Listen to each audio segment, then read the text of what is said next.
Movie की शुरुआत होती है और हम एक कार एक्सीडेंट होते हुए देखते हैं जिसमें एक ट्रक कार को बुरी तरह टक्कर मार देता है। और यह सीन यहीं पर कट होता है। अब इसमें कौन था वह हमें आगे पता चलेगा। फिर आगे हमें कई साल बाद का सीन दिखाया जाता है जहां हम थीरू नाम के लड़के को देखते हैं जो फूड डिलीवरी का काम करता है। अब एक रात थीरू फूड डिलीवरी करने के लिए एक फ्लैट में जाता है जहां थीरू के स्कूल के कुछ क्लासमेट होते हैं जिसमें से एक लड़का थीरू को देखकर पहचान लेता है। तभी थीरू की नजर अनुषा नाम की लड़की पर पड़ती है जिससे थीरू स्कूल टाइम में बहुत प्यार किया करता था, लेकिन थीरू ने कभी भी अनुषा से अपने प्यार का इजहार नहीं किया था। खैर अब अनुषा थीरू को ना देख ले इसलिए थीरू डिलीवरी करके वहां से निकल जाता है और एक रेस्टोरेंट के बाहर बैठकर खाना खाने लगता है। तभी वहां कुछ स्टूडेंट थरू के दोस्तों को मार रहे होते हैं जो थरू के साथ ही फूड डिलीवरी का काम किया करते हैं। अब यह देखकर थरू भी इस झगड़े में पड़ जाता है जिसके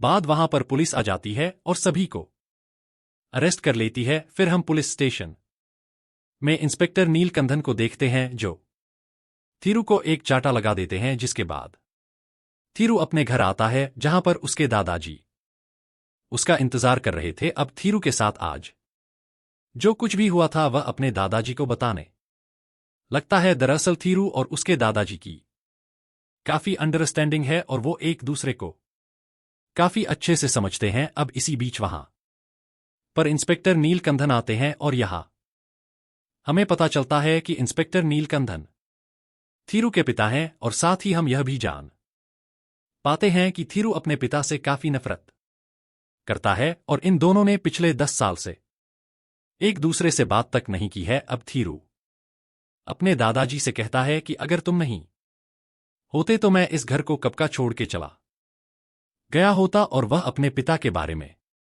काफी भला बुरा कहता है और यह सब उसके पिता सुन रहे होते हैं। खैर दूसरे सीन में हमें शोभना नाम की लड़की को दिखाया जाता है जिसकी सुबह 11 बजे आंख खुलती है। थीरू और शोभना एक मोहल्ले में रहते हैं और ये दोनों बचपन से ही काफी अच्छे दोस्त हैं, इसलिए दोनों एक दूसरे से हर बात शेयर किया करते थे। अब शोभना थीरू को बताती है कि उसे उसकी कंपनी से कनाडा जाने के लिए अपॉर्चुनिटी मिली है, लेकिन उसे समझ नहीं आ रहा कि उसे कनाडा जाना चाहिए या नहीं। जिस पर थीरू से कहता है कि उसका जो दिल करे उसे वही करना चाहिए। फिर सीन शिफ्ट होता है और हम अनुषा को देखते हैं जो पेट्रोल पंप पर खड़ी हुई थी। तभी उसकी नजर थीरू पर पड़ती है जो अपनी स्कूटी में पेट्रोल भरा रहा होता है। तब अनुषा उसे पहचान लेती है और उसे अपने पास बुलाकर कहती है कि तुम तो पढ़ाई में काफी अच्छे थे, फिर भी ये काम कर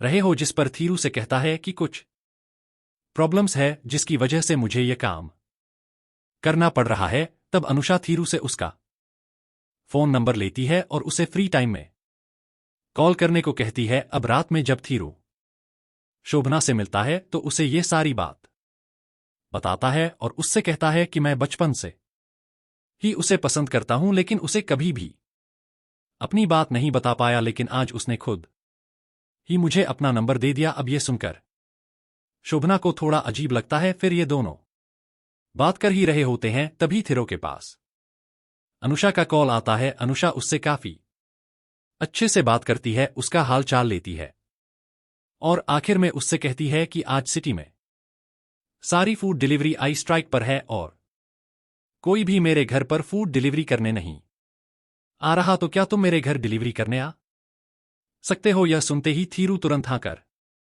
देता है और यह सब देखकर शोभना थीरू से कहती है कि अनुषा ने तुम्हारा नंबर तुम्हें सिर्फ यूज करने के लिए लिया है, वो सिर्फ तुमसे फायदा निकलवाना चाहती है।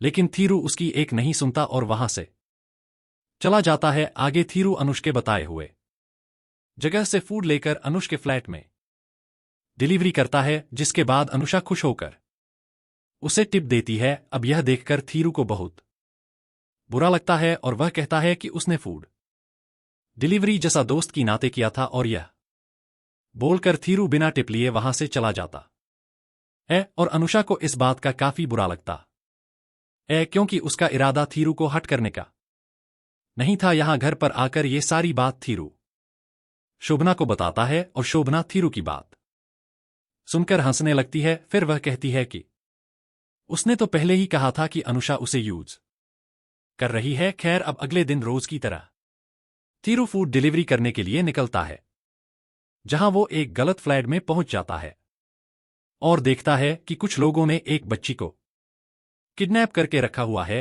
यह देखकर थीरू कुछ रिएक्ट तो नहीं करता और चुपचाप से निकल आता है। फिर वह सीधा पुलिस स्टेशन पहुंचकर एक इंस्पेक्टर को सारी बात बताता है और थीरू के पिता भीमा मौजूद होते हैं, जो ये सारी बात सुन रहे थे। इसके बाद थीरू के पिता अपनी टीम को लेकर थीरू के बताए हुए एड्रेस पर पहुंचते हैं और उन गुंडों से बच्ची को बचाकर उन गुंडों को अरेस्ट कर लेते हैं, जहां पर उस बच्ची को बचाने और गुंडों को पकड़ने का सारा क्रेडिट थीरू के पिता को मिलता है। यह देखकर थीरू अपने दादाजी से कहता है कि यह सब कुछ मेरी वजह से हुआ है और सारा क्रेडिट इन्होंने खा लिया। अब यह सुनकर थीरू के पिता उसे एक चाटा मार देते हैं और उसे गुस्से में काफी भला बुरा कहते हैं। साथ ही वो उसे कहते हैं कि अगर वो इतना ही बहादुर होता तो उसे उन गुंडों से लड़ना चाहिए था, ना कि कायरों की तरह पुलिस स्टेशन आना चाहिए था। अगर इसी बीच उस बच्ची को कुछ हो जाता तो क्या होता। यह बोलकर थीरू के पिता वहां से चले जाते हैं। फिर जब यह बात शोभना को पता चलती है तो वो थीरू के पिता के पास आती है और उन्हें समझाती है कि उन्हें थीरू पर इतना गुस्सा नहीं करना चाहिए, जिस पर थीरू के पिता उससे कुछ भी नहीं कहते। अब आगे हम देखते हैं कि अनुषा थीरू को मैसेज करती है और उससे उस दिन के लिए माफी मांगती है। फिर उसे अगले दिन मिलने के लिए भी बुलाती है, जी पर थीरू हां कर देता है। फिर अगले दिन दोनों एक रेस्टोरेंट में मिलते हैं, जहां अनुषा मिलते ही थीरू को हक कर लेती है और यहां पर यह दोनों घंटों बातें करते हैं, जहां हमें पता चलता है कि अनुष काफी मॉडर्न ख्यालों की लड़की है और थीरू उससे बिल्कुल अपोजिट। खैर, वहां से जाते समय अनुष थीरू को एक बाइक इस भी करके जाती है और अनुषा के इस बर्ताव को देखकर थीरू को लग रहा था कि शायद अनुषा उसे पसंद करने लगी है। फिर तभी थीरू शोभना को कॉल करके उसे पिक करने के लिए बुलाता है। दरअसल थीरू की स्कूटी खराब हो गई थी। अब रास्ते में थीरू शोभना को सारी बात बताता है कि ऐसे अनुषा ने उसे हक किया और जाते समय किस भी किया और थीरू इन सब से काफी खुश था। इसके बाद से ही अब थीरू और अनुषा रोजाना एक दूसरे से मिलते और घंटों बातें भी करते। फिर एक दिन मौका देखकर थीरू अनुषा को प्रपोज कर देता है और थीरू की इस हरकत से अनुषा उसे काफी भला बुरा कहती है और उसके प्रपोजल को रिजेक्ट करके वहां से चली जाती है। अब घर आकर थीरू सारी बात शोभना को बताता है और थीरू काफी उदास था। तब थीरू की उदासी दूर करने के लिए शोभना उसे पिक्चर दिखाने बाहर ले जाती है, लेकिन वहां पर अनुषा और उसके फ्रेंड भी मौजूद थे, जो थीरू का ही मजाक उड़ाने लगते हैं। यह देखकर शोभना उन लड़कों से ही बिट जाती है, पर वो लड़के तो शोभना के बारे में भी गलत बातें कहने लगते हैं। हालांकि ये सब सुनने के बाद भी थीरू बिना कुछ कहे शोभना को लेकर वहां से चले जाता है, क्योंकि उसे फाइट से बहुत डर लगता था।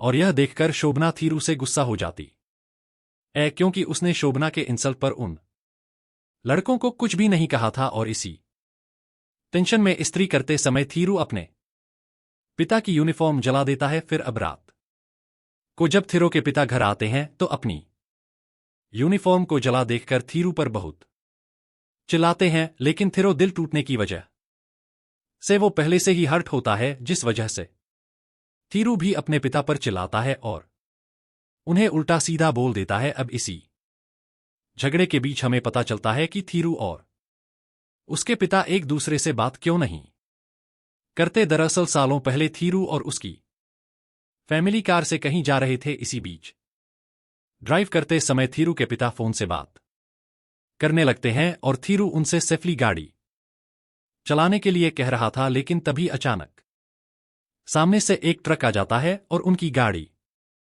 का एक्सीडेंट हो जाता है। और उसी एक्सीडेंट में थीरू की मां और उसकी बहन की मौत हो जाती है। तभी से थीरू अपने पिता से बात नहीं करता, क्योंकि उसको लगता था कि उनकी मौत का कारण उसके पिता ही है। अब अगले दिन थीरू अपने काम के लिए निकलता है तो रास्ते में से शोभना का कॉल आता है और वो उसे तुरंत हॉस्पिटल आने के लिए कहती है, जिसके बाद थीरू तुरंत हॉस्पिटल पहुंचता है। वहां उसे पता चलता है कि उसके पिता की हाफ बॉडी पैरालाइज हो चुकी है। यह जानकर थीरू को अपने पिता के लिए काफी बुरा लगता है। खैर, अब कुछ दिन बाद थीरू के पिता को हॉस्पिटल से डिस्चार्ज कर दिया जाता है, लेकिन घर आने के बाद भी थीरू के दादाजी ही अपने बेटे का ध्यान रखते हैं और थीरू तो उनसे दूरी रहता है। पर थीरू को एहसास होता है कि शायद उसकी वजह से ही उसके पिता की ये हालत हुई है, क्योंकि उसने उस रात कुछ ज्यादा ही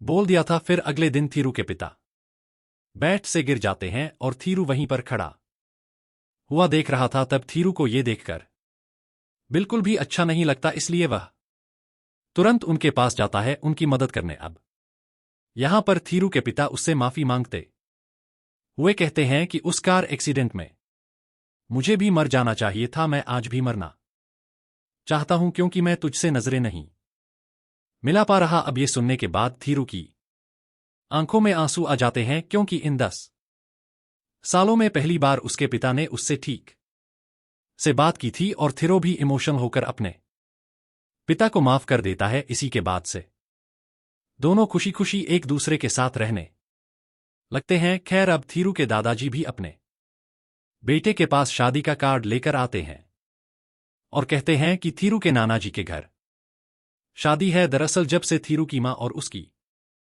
बहन की डेथ हुई थी, तब से थीरू के पिता एक बार भी थीरू के नाना के घर नहीं गए थे, क्योंकि उन्हें लगता था कि थीरू की तरह ही उसके ससुराल वाले भी उसकी वाइफ और उसकी बेटी की मौत का जिम्मेदार उसे ही समझेंगे।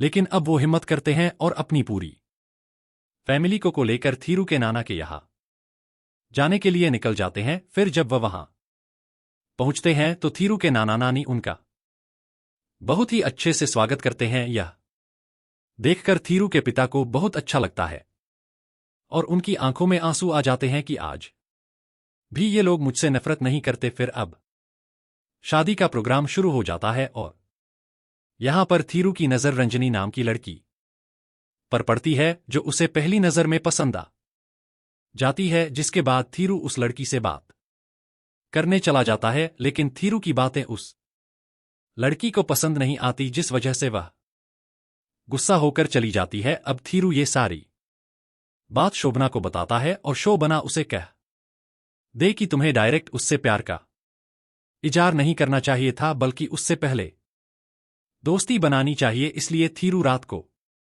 रंजनी के पास जाता है और उससे माफी मांगते हुए कहता है कि मेरा ऐसा कोई इरादा नहीं था, मैं तो बस तुमसे दोस्ती करना चाहता था। जिसके बाद रंजनी उसे माफ कर देती है और उसकी दोस्त बन जाती है। अब देखते देखते 7 दिन बीत जाते हैं, जिसके अगले दिन थीरू शहर जाने वाला था। इसलिए थीरू काफी उदास था, क्योंकि थीरू रंजना से प्यार करने लगा था, पर अभी तक उसने रंजना से अपने प्यार का इजहार नहीं किया था। तभी वहां पर शोभना रंजनी को साथ लेकर आती है और उन दोनों को अकेला छोड़कर चली जाती है। अब यहां थीरू रंजनी से उसका नंबर मांगता है, जिस पर रंजनी उससे पूछती है कि आपको मेरा नंबर क्यों चाहिए, और इस बात से थीरू समझ जाता है कि यह तो मुझ में इंटरेस्टेड ही नहीं है। यानी इस बार भी थीरू का पोपट हो गया। खैर, अब घर वापसी में थीरू और उसके दादाजी ट्रंक करने लगते हैं, जहां पर थीरू अपने दादाजी से वही बात शेयर करता है कि रंजनी ने उसे रिजेक्ट कर दिया। इस पर थीरू के दादा थीरू से कहते हैं कि तुम्हारा प्यार तो तुम्हारे पास में ही है और तुम्हें पता भी नहीं। और थीरू पूछता है कि वह कौन है, जिस पर थीरू के दादाजी शोभना का नाम लेते तो यह सुनकर थीरू अपने दादाजी पर गुस्सा करता है और कहता है कि वह तो मेरी बस एक अच्छी दोस्त है। तब थीरू के दादाजी उसे समझाते हैं कि शोभना ने उसे हमेशा सपोर्ट किया है और उसका हर सुख दुख में साथ भी दिया है, यही सच्चा प्यार होता है। लेकिन उस वक्त थीरू अपने दादाजी की बात पर ध्यान नहीं देता। हालांकि जब थीरू शोभना के साथ बिताए हुआ हर पल याद करता है तब उसे याद आता है कि हां, शोभना ही उसका सच्चा प्यार है। जिसके बाद एक दिन थीरू शोभना को प्रपोज कर देता है और उससे शादी करने के लिए भी कहता है। अब यह सुनकर शोभना ना शॉक्ड हो जाती है और उससे कहती है कि हम तो दोस्त बने रहे वही अच्छा है, और साथ ही वो उसे यह भी कहती है कि ये बातें हमारे बीच ही रहनी चाहिए, और यह बोलकर वो चली जाती है। असल में शोभना को लग रहा था कि थीरू यह सब उस लड़की से रिजेक्ट होने के दुख में कर रहा है। अब शोभना का ये जवाब सुनकर थीरू अपने दादाजी के पास आता है और उन पर चिल्लाने लगता है कि उनकी वजह से ही उसने स्वप्ना को प्रपोज किया था और उसने भी उसे रिजेक्ट कर दिया, और इस बात से थीरू बहुत हर्ट होता है। अब आगे हम देखते हैं कि